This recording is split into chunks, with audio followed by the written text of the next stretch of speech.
Xin chào 6969 anh em, chào mừng anh em đã trở lại với channel của mình. Chúc anh em có một ngày làm việc học tập vui vẻ và hiệu quả. Như chúng ta đã biết trước đó, trong chương 225, nhóm 5 người gồm Asta, Firo, Noel, Mimosa và Nero đã chính thức đặt chân đến Hearth để tìm hiểu về lời nguyền cực mạnh ở quốc gia này. Nhất tưởng sẽ có một chuyến tham quan hấp dẫn sau trận oánh sinh tử với tộc Elf và quỷ tiền bối, thì sau cơn phê người lại xoắn, mới lượn lờ được vài vòng thì cả nhóm đã bị Hearth úp sọt. Trận chiến nổ ra, cuối cùng thì Hearth Queen cũng đã lộ diện. Cùng với đó, sau thời gian dài im lặng thì Mang quốc Space cũng đã hành động với màn thiểu y sức mạnh ngay tại Kim Cương Quốc. Điều gì đã xảy ra? Thanh niên này là ai và hắn mạnh đến mức nào? Mục đích thật sự của những người anh em thiện lành Hearth Quốc là gì? Chào mừng anh em đến với Anime Wiki. Ngày hôm nay chúng ta hãy cùng nhau phân tích về chương 226 và 227 Black Clover để trả lời những câu hỏi trên nhé anh em. Lần đầu đến xứ sở chim cò sông nước, dở hơi nhưng vẫn đồ đòi tập bơi, Asta đã bị cuốn trôi. Để cứu anh Men, nhóm Noel tức tốc đuổi theo, tuy nhiên hoàn cảnh éo le, cứu thân trước khi cứu người. Noel cùng Finro và Mimosa phải lao vào cuộc chiến với kẻ tự xưng là linh vệ của Hearth, Gaza. Với khả năng thống nhận mana tự nhiên cùng uy lực và tốc độ của lôi ma pháp, Gaza hoàn toàn làm chủ tình hình và gây rất nhiều khó khăn cho những người anh em Clover. Nếu xét về bản chất thì lôi ma pháp của Gaza hoàn toàn giống với lôi ma pháp của Lux. Tuy nhiên, khác với phong cách cận chiến của Lux, Gaza sử dụng lôi ma pháp của mình như một pháp sư tấn công diện rộng từ xa. Bên cạnh đó, anh có thể dễ dàng theo kịp tốc độ ma pháp không gian của Firo và cả tốc độ trong trạng thái Valkyrie của Noel. Trong chương 177, chúng ta từng được chứng kiến Valkyrie mạnh mẽ thế nào khi Noel dùng nó hạ gục Letole trọng sinh, khi mà chính Nozel đã hoàn toàn bất lực. Tuy nhiên, khi đối đầu với Gaza, dù có sự trợ giúp của Firo và Mimosa, Noel vẫn gặp rất nhiều khó khăn. Chúng ta chưa biết được toàn bộ sức mạnh của Gaza, nhưng chắc chắn rằng sức mạnh ấy cũng ngang ngửa với một đoàn trưởng đấy anh em ạ. Có anh em nào hóng kèo Yami Gaza không? Thanh niên mặt lạnh này oán nhau ở Hearth thì khí thế vậy chứ đến Clover không có mana tự nhiên thì là bị mi đen vả cho không trượt phát nào cũng nên ấy. Trong trận chiến với Gaza, nhóm Noel cũng phát hiện một loại ma pháp vô cùng lạ lẫm, đó là ma pháp cổ ngữ. Đây là những vòng ký tự kỳ lạ xuất hiện khi Gaza thi triển ma pháp. Mimosa đã nói rằng đây là một loại ma pháp đặc biệt chỉ có ở Hearth. Qua cách Gaza truyền cổ ngữ lên trời, mình nghĩ những ký tự này rất có thể là con đường kết nối giữa pháp sư và mana tự nhiên. Qua đó họ có thể tích tụ điều khiển luồng mana to lớn này. Nếu xét về khái niệm thì cổ ngữ là những ngôn ngữ, ký tự chứa những thông điệp nhất định từ các thế hệ ông bà cụ kỵ. Với chiều dài hình thành 1200 năm của Hearth thì rất có thể đây là ngôn ngữ ban đầu mà họ dùng để kết nối với tự nhiên và nâng tầm cho những ma pháp thuần túy của con người. Quay trở lại trận chiến giữa nhóm Noel và Gaza, nếu anh em để ý thì gần đây Tabata đang dành rất nhiều đất diễn cho đứa con ghẻ của dòng họ Silva Noel. Và việc Noel được lựa chọn đến Hearth lần này báo hiệu rằng rất có thể trong khoảng thời gian sắp tới, bé cưng lại tiếp tục được bốc sức mạnh. Sở hữu thủy ma pháp, được tham quan vùng đất thuần mana tự nhiên, còn gặp chúng thủy tinh linh, Tabata đang muốn làm gì đây? Đúng là anh đã thương thì muốn làm người thường cũng không được mà. Ở đây tu luyện không biết mạnh cỡ nào nữa anh em ạ. Mặc cho Noel đang lồng lộn trèo đèo lội suối tìm Curse thì cùng lúc đó Asta đang miệt mài tìm cách hái bưởi. Vậy là qua nhiều năm tung hỏa mù đánh lạc hướng fan hâm mộ thì cuối cùng Tabata đã trình làng toàn bộ diện mạo của thủy tinh linh Odin. Nếu phong tinh linh Bell là một cô bé nhỏ nhắn dễ thương, hỏa tinh linh là một con rồng lửa không rõ giới tính được cái, thì thủy tinh linh lại được xây dựng đúng chất sự vĩ đại của biển cả với ngoại hình của một người phụ nữ khổng lồ. Hình nhân con người bên trong trông nhỏ xíu như hạt gạo thế này thì anh em tưởng tượng cô Odin này to cỡ nào rồi đấy.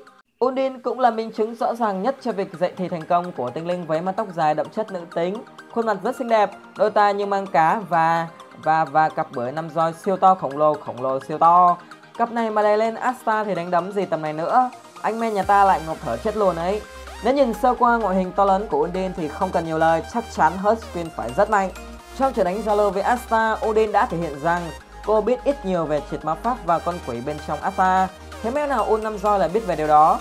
Câu trả lời đã được tiết lộ ngay sau đó rằng cảm nhận được sự hiện diện của quỷ chính là một trong những đặc quyền của tinh linh. Vậy nếu Odin có khả năng này, tại sao hai tinh linh trước đó lại tỏ ra không biết chút gì về con quỷ bên trong Asta? Theo mình nghĩ, khả năng cảm nhận về quỷ của tinh linh chính là một ngưỡng sức mạnh nhất định của họ. Rõ ràng trong 3 tinh linh đã xuất hiện thì Odin được đánh giá là mạnh mẽ hơn cả. Bell và Salamander đều chưa đủ mạnh để cảm nhận được quỷ là điều dễ hiểu. Hy vọng rằng trong tương lai Tabata sẽ sắp xếp được một cuộc gặp mặt giữa 3 tinh linh này. Chắc chắn sẽ rất thú vị đấy anh em ạ. Sau màn vòng vo tam quốc thì cuối cùng diện mạo nữ hoàng Hearth đã lộ diện. Anh em đừng bất ngờ nhé. Trông ngáo ngáo thế này thôi chứ diện đồ lên thì xinh lắm đấy. Sau rất nhiều kỳ vọng thì Hurt Queen lại là một cô nàng mọt sách vô cùng dễ thương và tên của cô là Ropechika. Nếu nhìn về diện mạo thì Ropechika trông khá trẻ, tầm 25 đến 35 đấy anh em ạ. Cô thể hiện mình là một người khá vụng về và vô tư, khiến Sergei còn hoài nghi về chính năng lực của nữ hoàng này. Tuy nhiên sự hoài nghi ấy nhanh chóng bị dập tắt khi Ropechika phô diễn khả năng một mình cân cả đất nước, ngôi nhà điều khiển cả thế giới bằng ma pháp của mình. Uni cũng nói rằng Ropechika đã được thừa hưởng hầu hết quyền năng của người tiền nhiệm. Đây có thể là một nghi lễ bắt buộc của Hurt khi họ bàn giao cương vị đứng đầu cho người khác. Chúng ta có thể hiểu là khi kiếm được người kế nhiệm, các Hurt Queen sẽ dạy dỗ và đào tạo người đó với những quyền năng được duy trì qua các thế hệ nữ hoàng, kể cả giao kèo với Odin. Điều này hoàn toàn khác với Clover khi mà chúng ta chưa từng được nghe Julius nhắc đến bất cứ vị ma pháp vương nào trước đó. Có ẩn khúc gì ở trong đây chăng? Dù có phần ngây ngô nhưng Undi tỏ ra rất thích tính cách của Ropechika khi tinh linh này luôn bao bọc và đặc biệt quan tâm đến Rose. Qua cuộc trò chuyện với Ropechika, nhóm Asta biết rằng Hurt giao chiến với họ nhằm mục đích đánh giá sức mạnh của những người anh em thiện lành Clover, và việc đánh giá này liên quan mật thiết đến hệ thống ma pháp của quốc gia này. Hurt cũng muốn dựa vào kết quả phân loại đó để lên kế hoạch tiêu diệt Megicula, kẻ trực tiếp gây nên lời nguyền tại Hurt. Hệ thống ma pháp này được chia thành 10 bậc, yếu nhất là 9 và mạnh nhất là 0. Theo phân loại ban đầu thì Asta thuộc loại 9, dám cá là nếu có loại 10 chắc xếp Asta vào luôn đấy anh em ạ. Tiếp theo là Firo cùng Mimosa ở loại 3 và cuối cùng Neo là ma pháp loại 1. Theo lời của Ropechika thì trong chiến đấu, không phải số lượng mà chất lượng sức mạnh mới là yếu tố quan trọng nhất, và đó chính là một phần nguyên nhân của bảng phân loại ma pháp ra đời. Họ sẽ biết được quân lực của một quốc gia mạnh hay yếu. Nếu quốc gia này có càng nhiều pháp sư lại không thì quốc gia đó càng mạnh.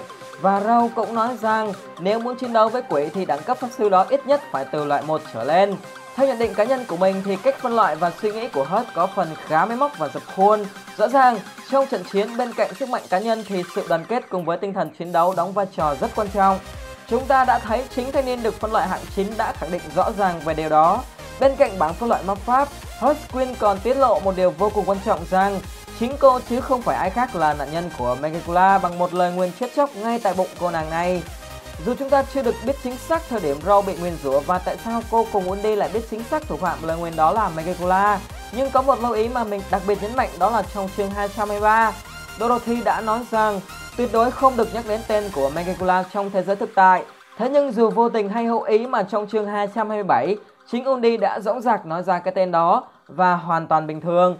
Qua việc này mình nghĩ rằng lời nguyền của Maggie không tác động lên tinh linh hoặc một khía cạnh nào đó, nhưng nếu tinh linh đó đủ mạnh sẽ không bị lời nguyền này chi phối.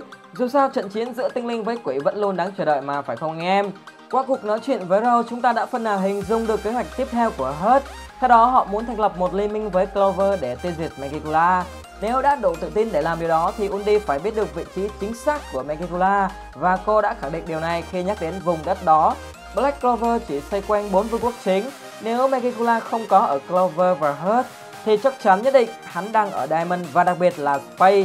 Khi đã xác định được Megicula thì vấn đề của chị Bưởi lúc này chỉ là làm sao để tập hợp đủ sức mạnh và phương pháp tối ưu để tiêu diệt được con quỷ này mà thôi. Ngay cả một tinh linh mạnh mẽ như Undin còn ngán 1-1 với Megicula thì anh em đủ hiểu thanh niên quỷ này cũng thuộc loại cực phẩm rồi đấy. Trong chương 227 kết thúc bằng hình ảnh nhóm Magna, lúc Vanessa vô cùng hoang mang khi bắt gặp một cảnh tượng toàn bộ binh lính Diamond gục ngã dưới chân một pháp sư của ma quốc Space. Thậm chí Magna còn nói rằng trong số những bại tướng ấy có những người mạnh ngang ngửa với một đội trưởng ma pháp kỵ sĩ. Nếu nhận định của Magna là chính xác thì quả thực người đàn ông bí ẩn này rất mạnh. Chúng ta từng chứng kiến một pháp sư cũng có khả năng 1 vs all khủng ở Clover, đó là Damnatio. Theo đó, Damnatio sử dụng ma pháp của mình như một cán cân công lý và trừng trị những kẻ được hắn xem là có tội, bất kể số lượng tội nhân là bao nhiêu. Nếu không có Asta thì việc cả team Hắc Mộc Ngu ngậm hành trước Damnatio là điều hoàn toàn có thể xảy ra. Nếu người đàn ông bí ẩn kia có thể làm điều tương tự thì hắn rất mạnh trong chiến đấu đơn độc, hoặc hắn có thể sử dụng ma pháp diện rộng rất bá, bất kể số lượng kẻ địch như thế nào. Đứng trước sức mạnh ấy, ngay cả thanh niên máu liều nhiều hơn máu não như Luke cũng phải tụt đầu. Thì anh em hình dung đến áp lực sức mạnh pháp sư Space tỏa ra kinh khủng cỡ nào rồi, phải không nào? Một điều nữa mình muốn nhắc đến trước khi kết thúc video này, đó là việc Kim Công Quốc bị pháp sư Space tấn công đã khẳng định Space chính là kẻ thù chính của 3 vương quốc còn lại. Từ trước đến nay, Diamond được biết đến tập trung phát triển quân sự bằng khoa học kỹ thuật và liên tục quấy nhiễu biên giới Clover. Thế mà gặp Space thì lại tay ngòi, đúng là không quyết liệt thì không được việc anh em ạ. Kẻ thù của kẻ thù là bạn, rất có thể với tình hình này, việc cả Hurt, Clover, Diamond cùng nhau thành lập liên minh tấn công Space là điều có thể xảy ra. Với bát tướng cùng sức mạnh khoa học kỹ thuật thì Diamond sẽ là một đồng minh lý tưởng cho bất kỳ trận chiến nào đấy anh em ạ. Và video của mình sẽ được kết thúc ở đây. Cảm ơn anh em đã lắng nghe. Xin chào và hẹn gặp lại ở những video sau nhé.